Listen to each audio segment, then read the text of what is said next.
Bien, donc je vais clore ces journées, remercier chaleureusement nos partenaires, l'École normale supérieure de Lyon qui nous a accueillis. Je remercie aussi Patrick Gros, le directeur du centre INRIA Grenoble-Rhône-Alpes, les services des assistantes des équipes de recherche de Lyon en particulier, le service général. Un grand merci à eux. Je remercie aussi le comité d'organisation locale, en particulier Sophie Azaro, Florence Polsch-Cohen, Pauline Tardy-Gaillard du service communication et médiation, qui ont été soutenus par Laurence Goussu de la direction de la communication et les assistants de la DGDS, Douce-Yvonne Gardé-Dessau et Tiffaine Graffin. Un grand merci à elles, vraiment. Je remercie aussi le comité de programme rapidement, Christine Ezenbès, Philippe Gessnoin, Laurence Goussu, Pascal Guiton, Raymond Namiste, Nathalie Révol, Éric Tanier. Un grand merci à eux. Je dois dire qu'ils ont travaillé dans des conditions particulières, puisqu'ils ont essentiellement travaillé avec un DGDS qui apprenait à marcher en même temps, donc ça ne leur a pas facilité la tâche.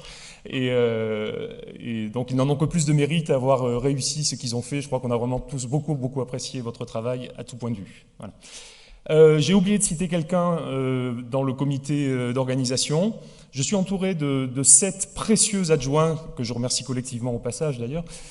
Parmi eux, Peter Sturm faisait partie du comité d'organisation, et Peter a eu une idée très saugrenue il y a quelques semaines, qui nous a un peu tous scotchés, de nous dire, voilà, vous savez que Peter a animé avec Céline Serrano le groupe de réflexion sur l'environnement, dont Bruno a parlé hier, et Peter a décidé il y a quelques semaines de faire le tour de France à vélo, de rejoindre les centres INRIA à vélo. Voilà. Donc on se demande ce qui lui est passé par la tête. Évidemment, enfin moi je comprends absolument pas ce qui lui est passé par la tête, et puis aussitôt après m'être dit je comprends pas, et voilà.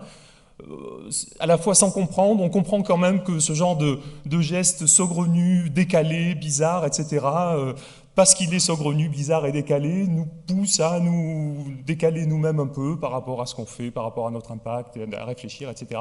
Et donc ce truc tout à fait bizarre, finalement, pourrait avoir un impact sur nous, sur notre institution et tout ça.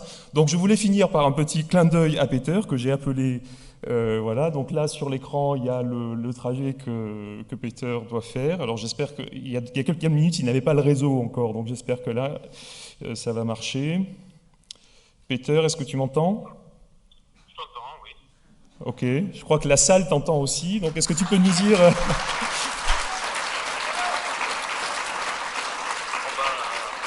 Je voulais les chauffer pour qu'ils t'applaudissent en 5 minutes, mais là ils ont applaudi tout de suite. Est-ce que tu peux nous dire où tu es, comment tu te sens? Bah écoute, d'abord, je salue tout le monde. Je m'attendais pas à être en direct, donc voilà. Voilà. J'espère que ça se passe bien pour vous à Lyon. Donc moi, je suis en Vendée.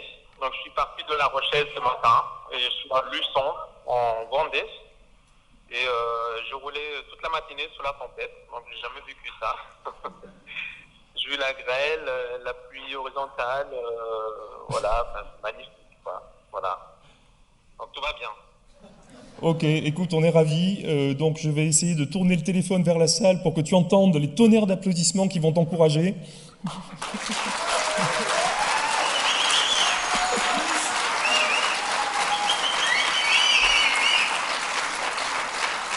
Voilà. Un grand merci à toi, beaucoup de courage et à très bientôt. Prends soin de toi, au revoir. Et, rentrez bien tout le monde et à bientôt pour ceux que je vais voir encore. Voilà. Voilà, merci à tous, au revoir.